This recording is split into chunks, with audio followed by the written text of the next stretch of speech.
Well, we have a very interesting subject this morning, and we'll pause for a moment because it involves a concept that has had considerable distribution in Christian mysticism, and that is the problem of the soul. In the Bible, there is a statement that says, "The soul that sinneth, it shall die." And there is another statement in another place that says, "But the spirit returns to God who gave it." And the problem of the difference between these two definitions has been a confusion to theologians for a long time. Actually, according to the ancient beliefs in these matters, the soul was a vestment, the golden wedding garment, the garment that was to be worn to the wedding of the Lamb, and actually was a phase of the magnetic field of the human body. In other words, the golden wedding garment, or the soul, was a construction that arises within the magnetic field of the human aura. In other words, as the works of goodness, as the desire to grow increases, and the individual makes certain changes and improvements in his own life pattern, there are changes in the magnetic field. Gradually, there becomes a transformation, and there appears in the field a luminous quality, which represents the goodness of our hearts and minds. This goodness increases as we increase in righteousness, and in the end it becomes a luminous vestment within the magnetic field, or within the aura. And when it attains to this great magnitude, it is called the golden wedding garment. Now, this is the garment of righteousness, the garment that is earned by the labors of the life. It becomes also part of the great protection which guards the individual from within himself as he increases in understanding and insight. In all practical purposes, therefore, the story of the golden wedding garment, or the soul, is the story of the visible changes in the constitution of the magnetic fields of the human body, which tells us of the unfoldment and development of the being that has that body. Also, the aura or magnetic field does manifest to some degree in the visible world. And the works of the golden wedding garment are the labors of righteousness. As the individual increases in spiritual integrities, these integrities become a part of his essential consciousness. They are not moods that arise and fail. If the growth is genuine, these moods grow and continue until the individual's inner life is transmuted and transformed. Therefore, in a sense also, the soul becomes the stone of the philosopher, the mysterious alchemical mystery of the transformation of all base substances into the gold of wisdom. Therefore, when we speak of the victory of soul over circumstance, we refer to the growth of inner light over the pressures and problems of outer living. We find gradually that the strength to do it right develops within ourselves. We are not saved, so to say, by some outside force or by some legal or legislative change. We grow from within, and as we grow stronger from within, the adversities of the outside become less. The golden wedding garment, therefore, is also this mysterious elixir of life, one drop of which transforms 10,000 times its own weight. These terms, which are used in mysticism to guard the secrets from the profane, are also, in a way, mysteriously correct, for they represent the tremendous increase of inward power resulting from the transmutation of the base elements of life. Actually, therefore, we have to realize that under normal conditions, we are of this earth earthy. We are not bad, we are not evil, we are like all other creatures. We simply are made of certain substances, and these substances gradually gain dominion over us, and we react to these pressures much as the animal does, or any of the other kingdoms of nature. But these pressures, while they are present in the human being, are balanced by a tremendous power within the human being that is not present in the other kingdoms. In the other kingdoms, this greater power is left with group spirits, or powers that protect orders of life, not individuals. With human beings, however, the protection becomes individual. This is one of the ways in which we distinguish humanity from all the other kingdoms of nature. Humanity has the power of redemption within itself, and each individual has the power of redemption within himself. He must develop this power and must strengthen it and must permit it to manifest out into his daily life.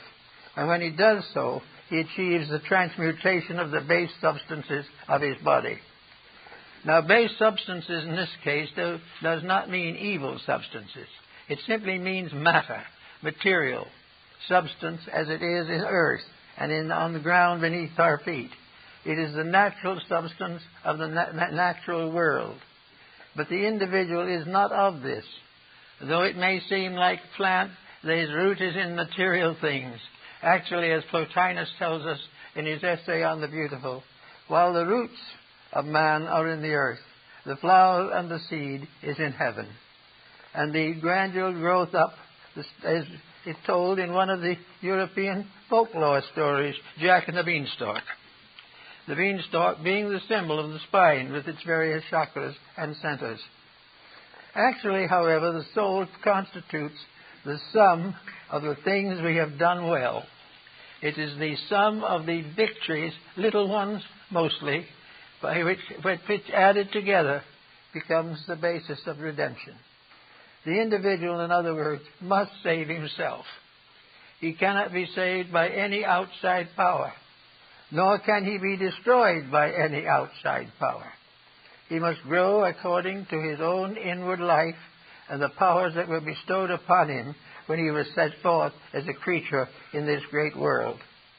Each individual, therefore, is building his own wedding garment. He's building his own soul out of his departments, out of his way of life, out of the parts of his nature, out of all the circumstances which occur to him every day.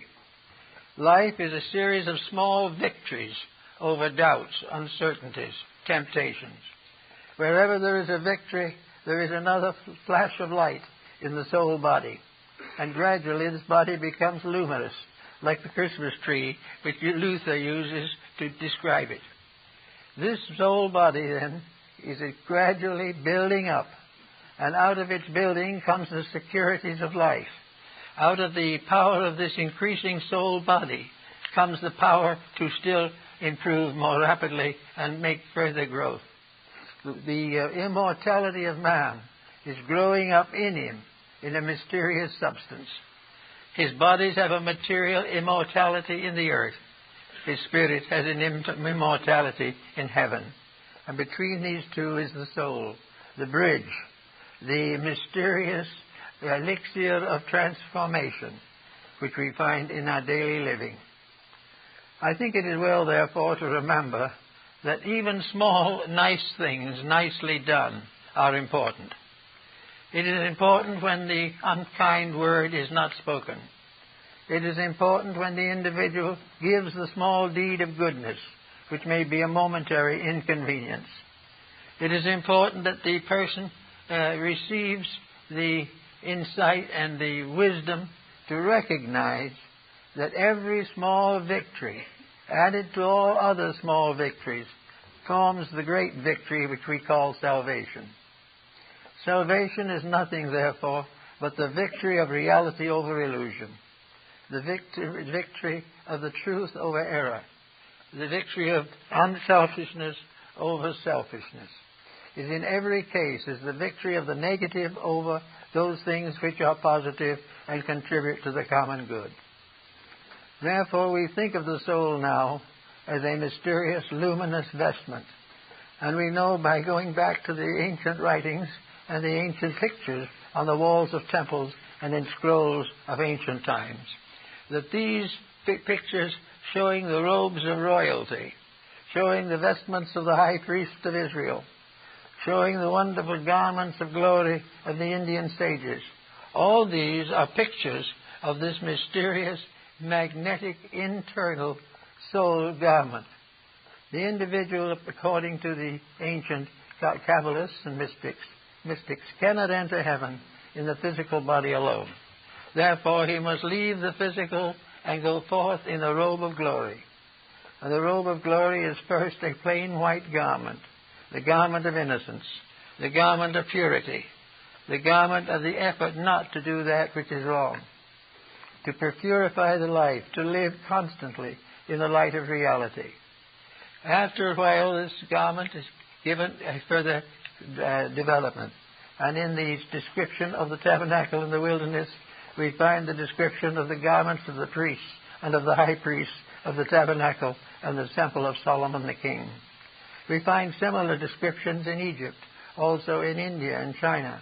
Mysterious, glorious robes, great and stately symbols, all of which recognize are but physical representations of the invisible energies that emanate from a redeemed person. Now, a redeemed person is not one who is saved by something. A redeemed person is one who outgrows the limitations which he has placed upon his own life. We all view ourselves in one way or another.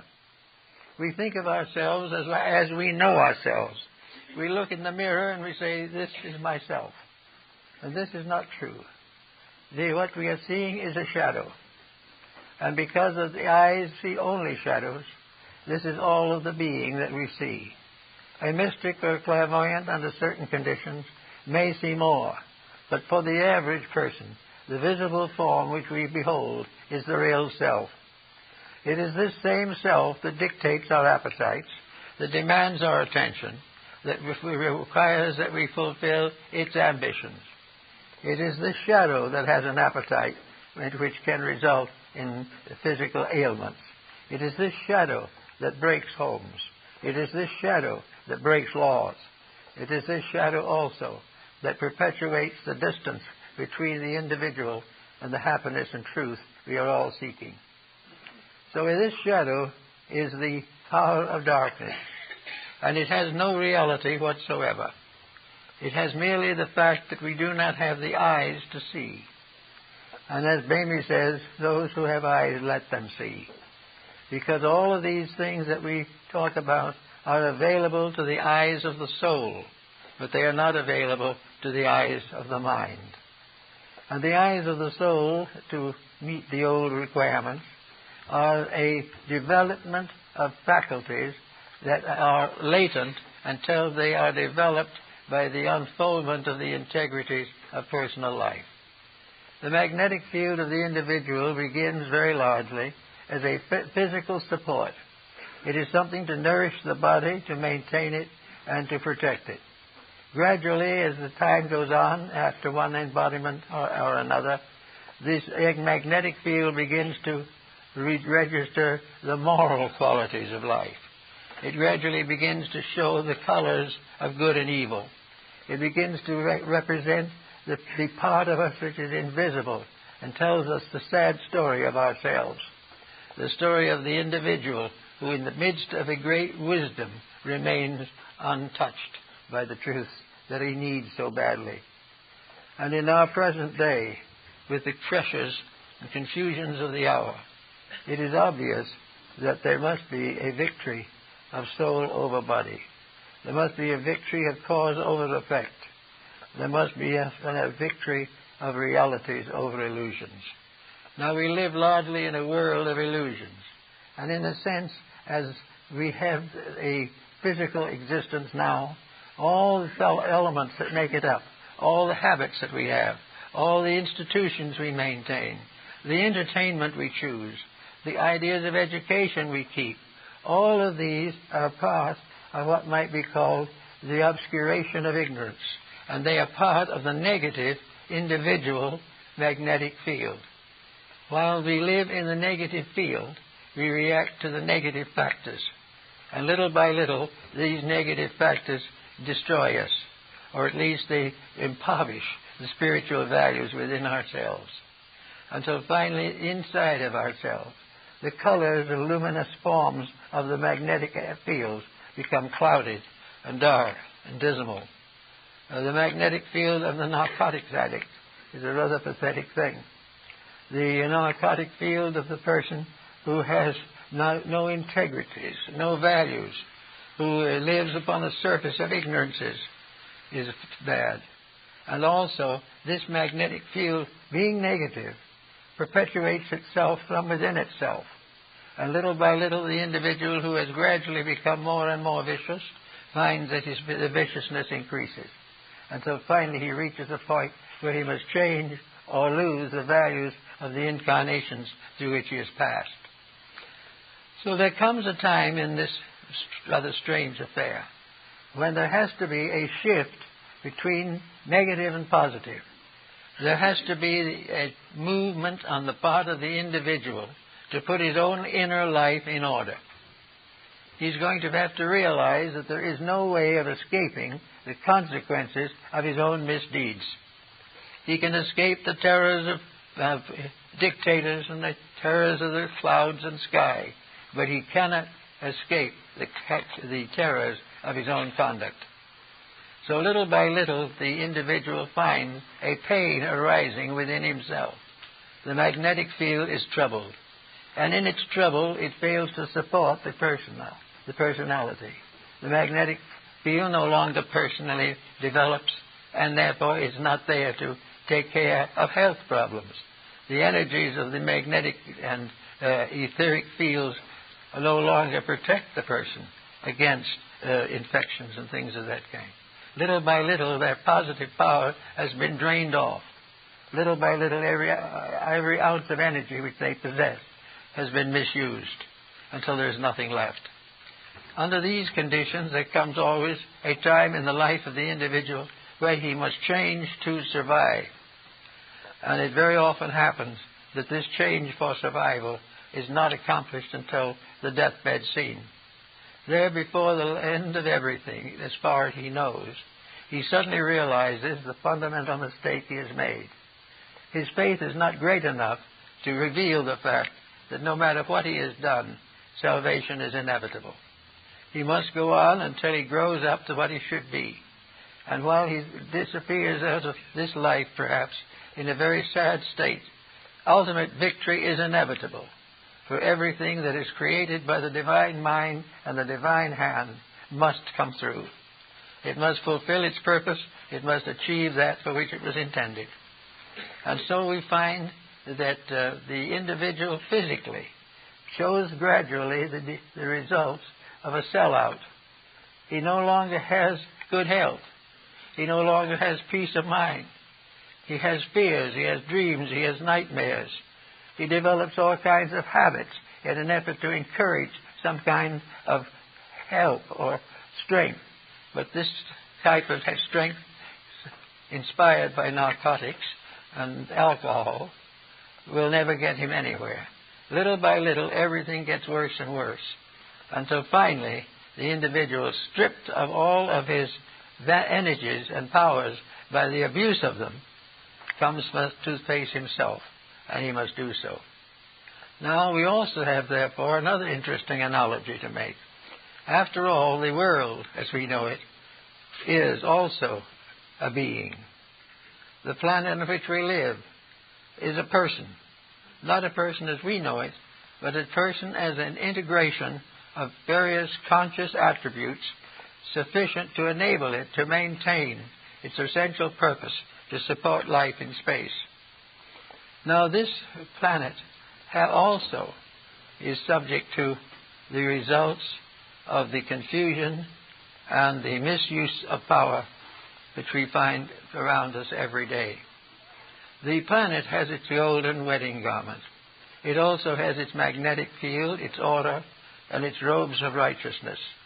But it is also gradually damaged, just as the person is damaged, by the failure of the integrities of life. Now, in the case of the planet, it is somewhat different.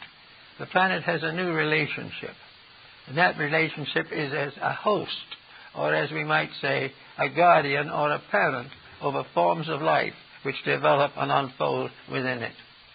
So that the planet itself is really a place for things to grow and live and develop. Now, when these things that are put here to live and grow and develop go bad, when little by little all of the opportunities that have been given by nature are perverted and misused, then the earth becomes ill.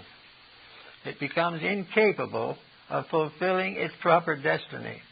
It cannot do for us the things that it should do, because we have drained away all of its resources in misuse. We have exhausted its strength, its beauty, its wisdom, its love, all of these things, until there is nothing left. And we have only bodies, empty bodies, with empty minds. And in those moments of great decision, the laws of life move in. The law says it is not possible to fail. There can be delays, there can be mistakes, but in the long run, things must come through. That which is created by the divine power will never rest until the divinity within it gains supremacy over all the rest. And so we have what we might call emergencies. These emergencies are wars, pestilences. They're health problems, weather problems, earthquakes, all kinds of indications of trouble. They correspond very closely with the nervous breakdowns of individuals. They have their parallel in the ulcers and the abscesses that torment us. They also, as we sweep through the sky, they have the migraines that are in space also. In other words, a sick planet is more or less revealed in the sickness of things that live upon it. And those things that live by sickness and live on a sick planet must be corrected. They cannot be allowed to go until they destroy. It is possible, according to the ancient writing, for a race or a nation to vanish from its own misdeeds. But the life in that nation cannot vanish. The powers of living and growing go on. And there is not one single fallen angel that must not be redeemed.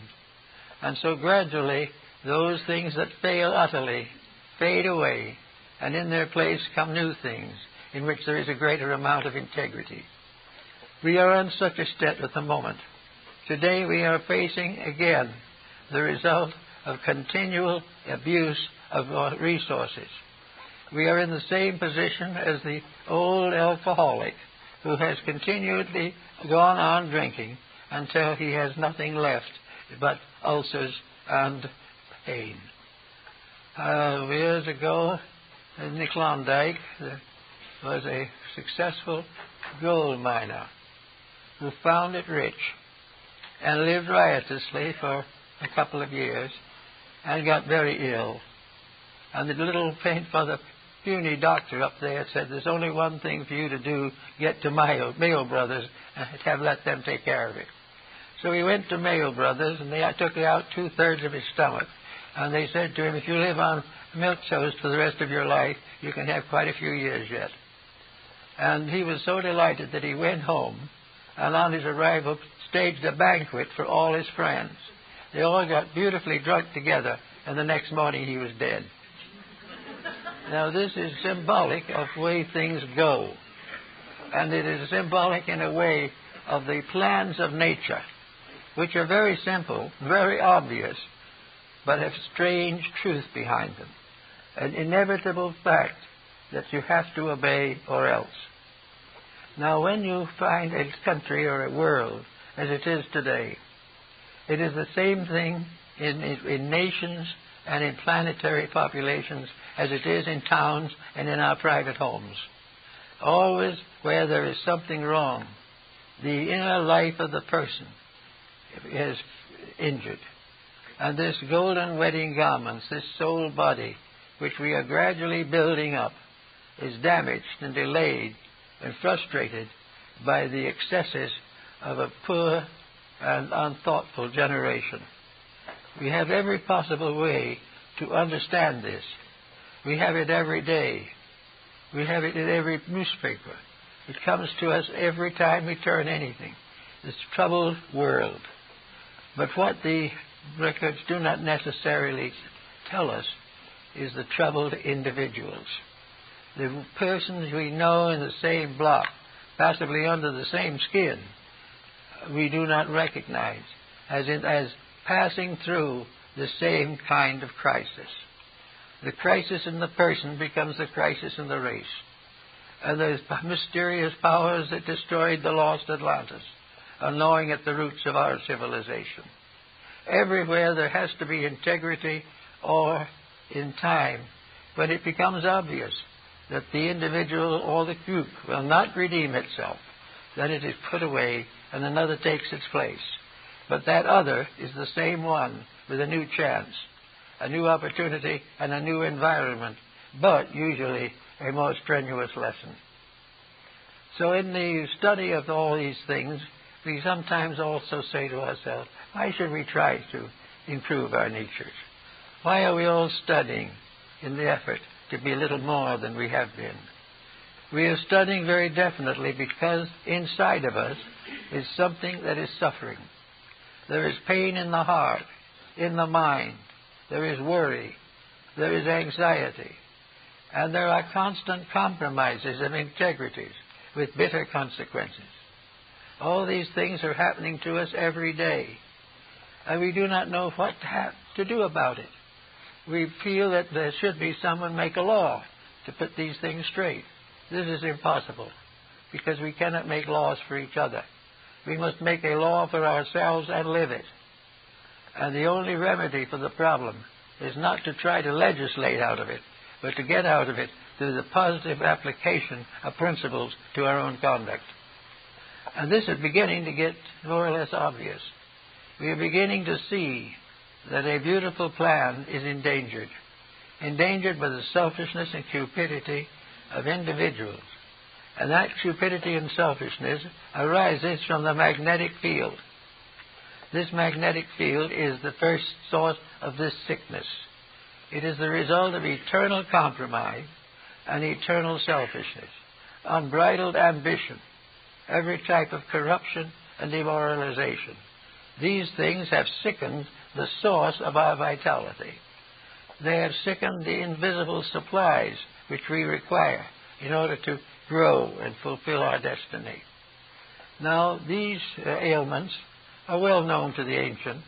We find in the various clinics of Hippocrates and later in the writings of Paracelsus von Hohenheim that the ancients were well aware that the great source of our pain is inside, not in the world.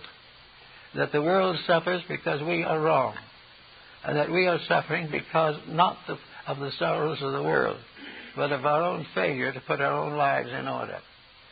Now we have a new world civilization here today that is the most complicated that man has ever known.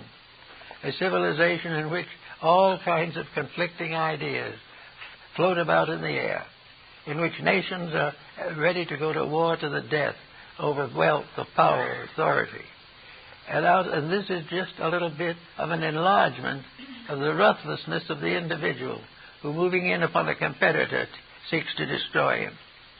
The selfishness of the individual multiplied becomes a vast host of beings that perpetuate selfishness in space and all around us. The planet itself is sickened and the earth under our feet is corrupted. Now there's only one way we can solve this, and that is to make the changes in ourselves. And we can say perhaps, well, so what? Supposing a few of us do make these changes, how are we going to face the millions who are not going to change? They're going to go on and do it wrong as long as they can. Well, the answer is very, very simple. what they do, they must face. But when we change, that change is personal and to ourselves. No matter how bad the rest get, we can get better. No matter how many mistakes they make, we do not need to make them. And the proof of the matter is that at the great harvest time, when it comes for us to go and join the ages in the sleep between incarnations, we will take with us everything that is good, and nothing that is not our own can know us. Therefore, even though in life we are penalized, in the great life of things we are rewarded. And it is better to be rewarded for the good things than to continue to suffer the penalization that we must all suffer while all these things go wrong. So here we have religion. Religion, which is probably the world's most beautiful source of inspiration, divided into sects and creeds with various mysterious social changes, with wars and riots and intolerances of all kinds. Religion, which should be the source of unity and goodness, is likewise divided. And that religion which is divided will fall, just as all the other things fall. And when it does fall, people will say it was reformed by some mysterious divine power. It was reformed because each individual who understood the facts changed their attitude, and in changing their attitude changed the destiny of the faith. Everything begins with the improvement of the individual. This is his realm.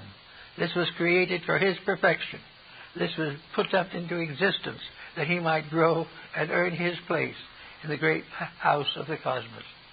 Everything that is good must come through him, and it will come to him from the great sources of good. And the great sages and the rishis and the saviors who have come to teach mankind have come to bring encouragement and strength and redemption. It is like the alcoholic who, becoming very badly sick, will bring in somebody to console him and try to help him to get over it. So he will bring in a physician or something who will tell him to stop drinking and try to help him to stop so that he can go on, redeem himself, and go forward. So there are physicians of souls who have come to help us, not to do it for us because they cannot, but to inspire us to make the changes ourselves which are essential to our well-being. Just a little change here and there in our social structure would cut down our divorce rate probably 50%. A little change in some of our rules about this and that would probably cut down most of the problems that we suffer in juvenile delinquency. These things represent neglected areas, and we're waiting for something. We're waiting for laws and governments to change these things. But the only person who can change them is the family itself. It's the united gathering of the parents and the children, bound together to do what is right. And although there may be many who fall upon the right hand and many upon the left hand, the just family shall not be moved. All that the achievements we can make, if they are right, are immortal. That is one of the mysteries of the old writings, that every time a truth was demonstrated, it received wings and became an angel. And truths become immortal. Realities become immortal. And those who cling to them and those who live with them gain their own immortality. That which is true cannot die. That which is false cannot live. This goes through nations. It goes through everything. It becomes part of our priceless heritage. It becomes part of our hope of glory.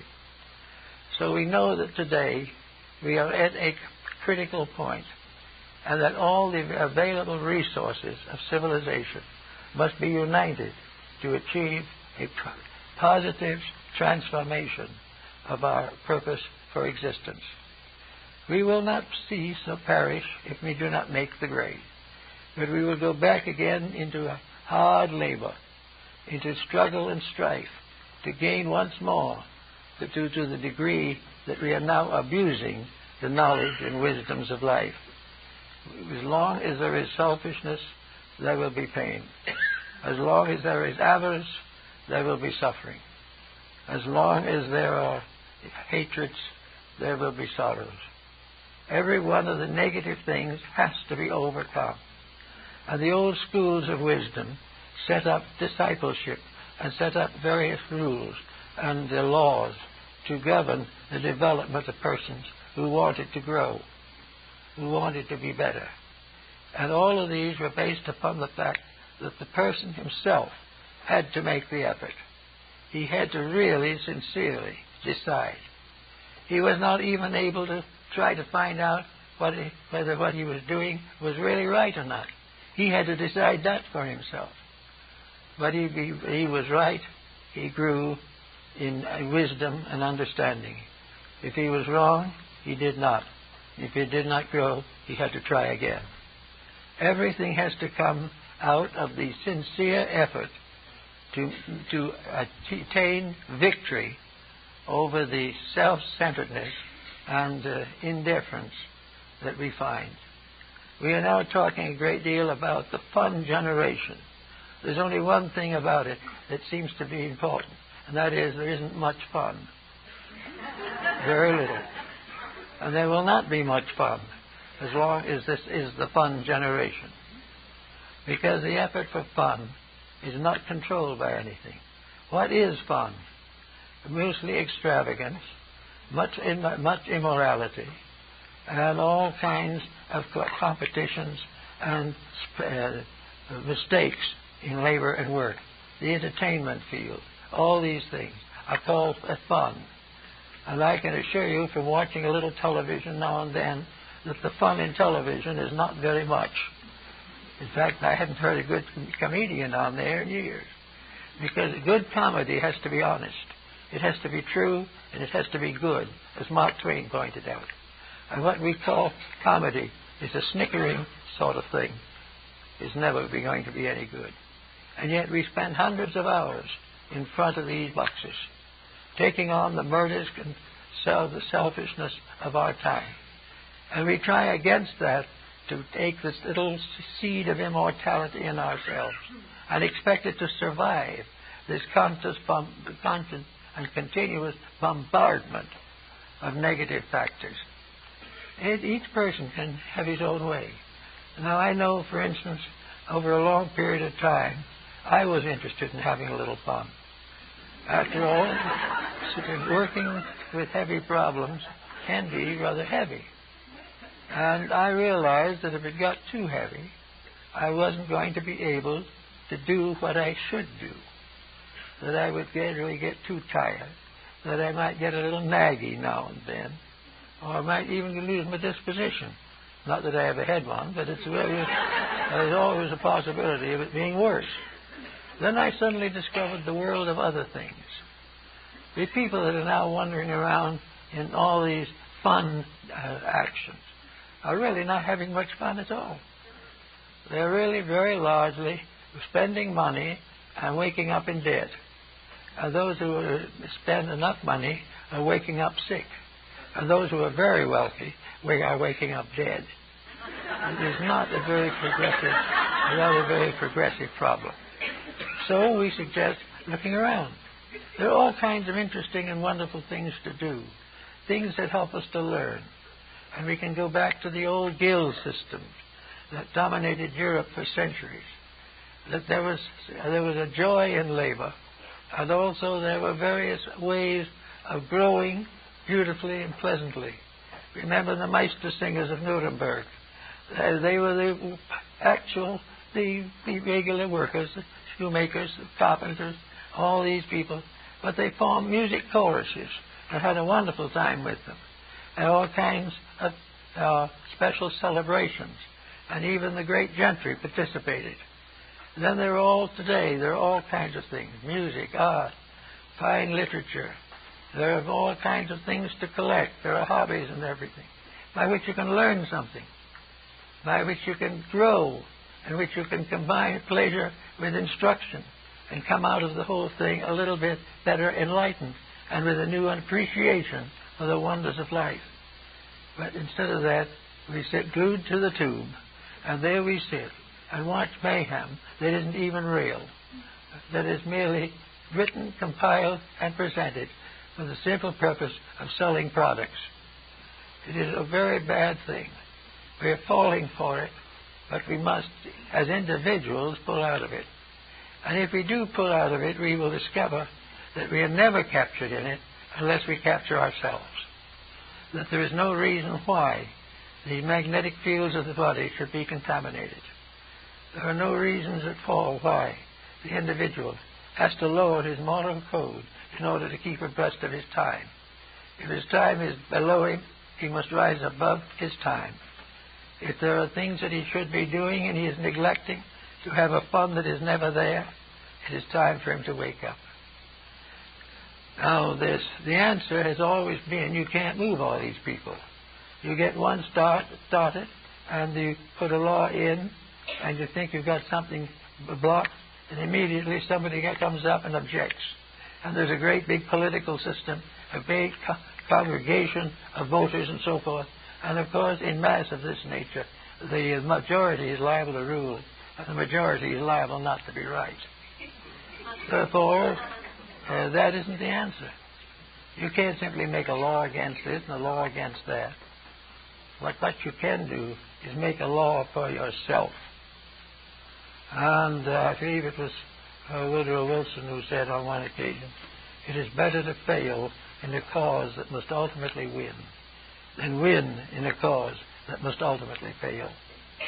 And we have this problem on our hands today. We are mixed up in a cause that must fail. And we cannot necessarily depend upon others to see it our way. But we can try in every way possible to contribute nothing to the decay of life. Do everything that we can to make it better. Do everything that we can to make ourselves more fit for the job that is ours.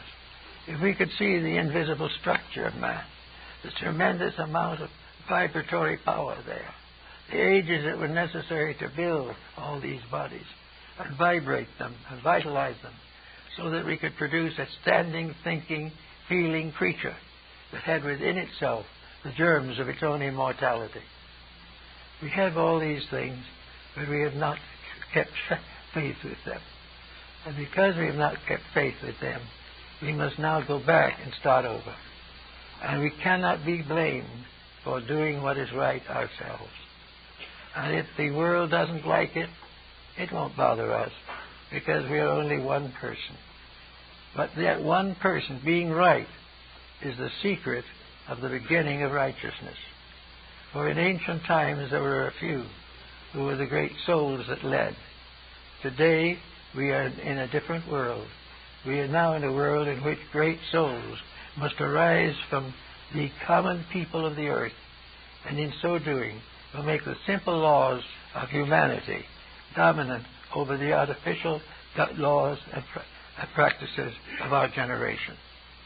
I think we have to therefore recognize that it is our part to build this soul body, that it is within our right and our privilege to control the development of our own inner lives.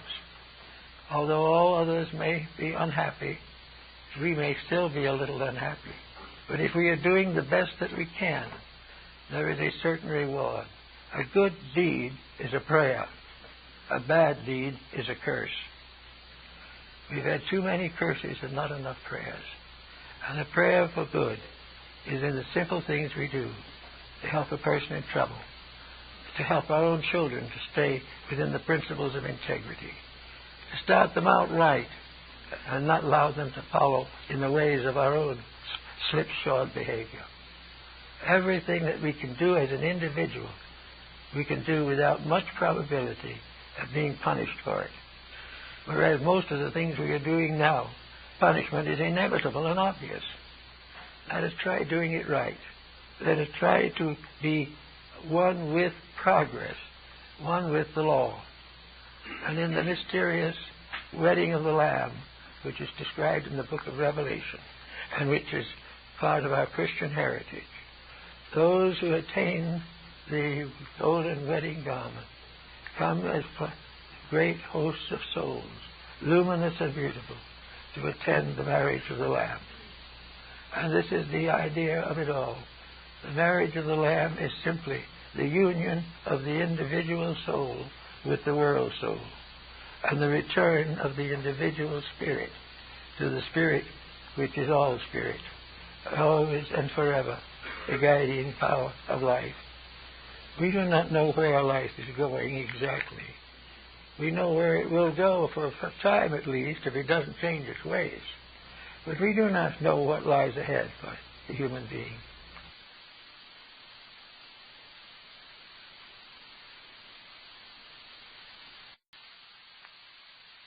All of the great teachers of the world have given us a radiant, glorious picture of that which is waiting us. They've all given us the vision of that which comes to those who transcend the errors and follies of their times. And we have been given several great religions, which may differ in the names they have given, but are essential and identical in their teaching.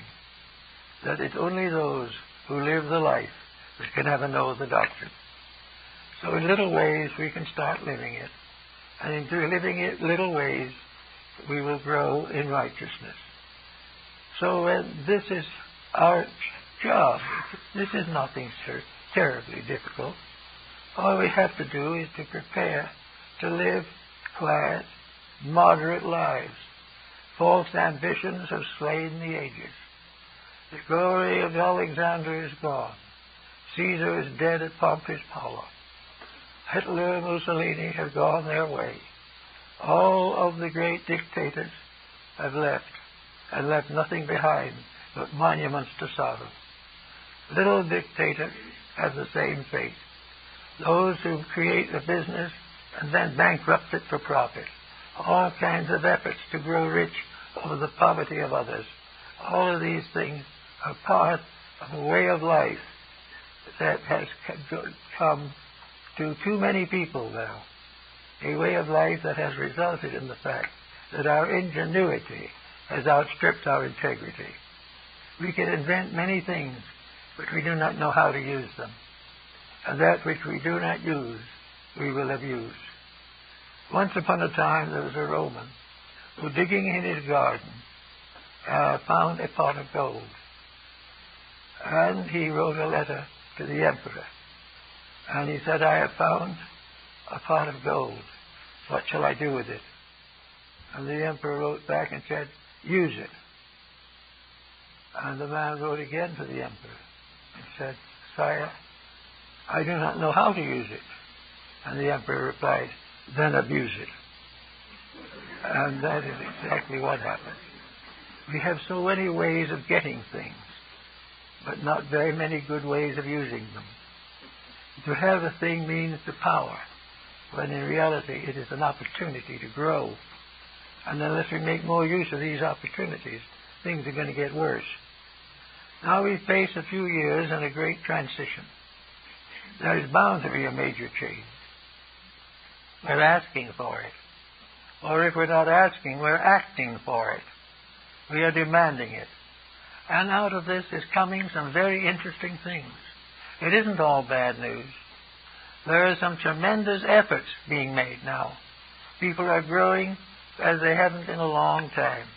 There's a certain and definite reason for believing that the individual is beginning to know that he is not something with a free will in space, but that he is a creature under law, and that this law is a law of wisdom and mercy. As more and more the individual is becoming aware that out of his own integrity must come his own salvation. We're realizing this and living accordingly, we can make a very powerful and positive contribution to the future of our people. There is no reason why we cannot do something every day to justify the belief that we are really working for a good cause. Now, as we here are trying to do a little something to help out as much as we can, and we are most grateful for the wonderful help we have received. And we suddenly discover that in our own little world there are people who want to live well, who want to do better, who want to think better, who want to add something to the substance of life. They are tired of the bridge parties and the drink fests. They are tired of the waste and luxury and the morning after. And they are more and more hurt by the ravages of narcotics. And now morality has come in, and the sicknesses of immorality weigh heavy upon the race. We are amidst of great evidence of being wrong. And we are also well shown what is right. We realize that rightness is beautiful, good, true. That rightness is something that we can teach to our children without shame. Rightness is something that we can try to live every day without apology. Rightness is a dedication of some part of our life to usefulness. It is to maintain the things. We have now a great emphasis upon freedom, upon individual rights. The individual has the feeling that he is perfectly justified in walking out on his family, deserting his friends, and turning against his nation, simply because he must be free. What is freedom? To him, freedom is the gradual building of a cage, which once is captured in, he is worse enslaved than in any other way. Freedom is really a form of self-slavery for most people. It is the individual putting his own likes and pleasures ahead of the common good and his own well-being. So these answers are not practical in our time. And we're looking around and we're seeing the gradual development of religion in a new way. We are coming closer and closer to a unity of faith, which will be a tremendous step in the right direction. We are also coming to realize that religion is not simply attending a place of worship.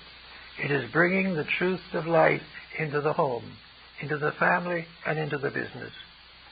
The real religion is in the shop, in the house, in the school, in the hospital, in the courts. Religion is not something to talk about theology. It is to live the golden rule, to keep the Ten Commandments, and to realize that regardless of all our sophistication, we will never be able to outgrow the Decalogue or the Sermon on the Mount. These are inevitable and eternal fixtures. We can break them, but we suffer. We can keep them, and we will get well. And this is something each person does for himself. He does not do it because his neighbor has done it, or because the community is doing it. Maybe he hopes it will. But even if the community is doing it, unless it is a personal dedication of his own, it will not bring an end to his own misunderstandings and misuses of power. So we hope that everyone will remember a little bit that this golden wedding garment is also, according to St. Paul, the garment of divine love.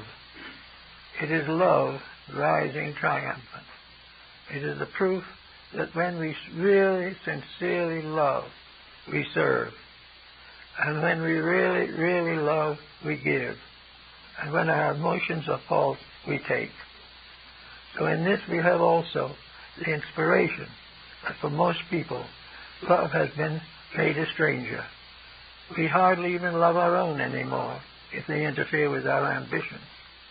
We will desert those nearest to us if they hamper our freedom. Everything must be freedom.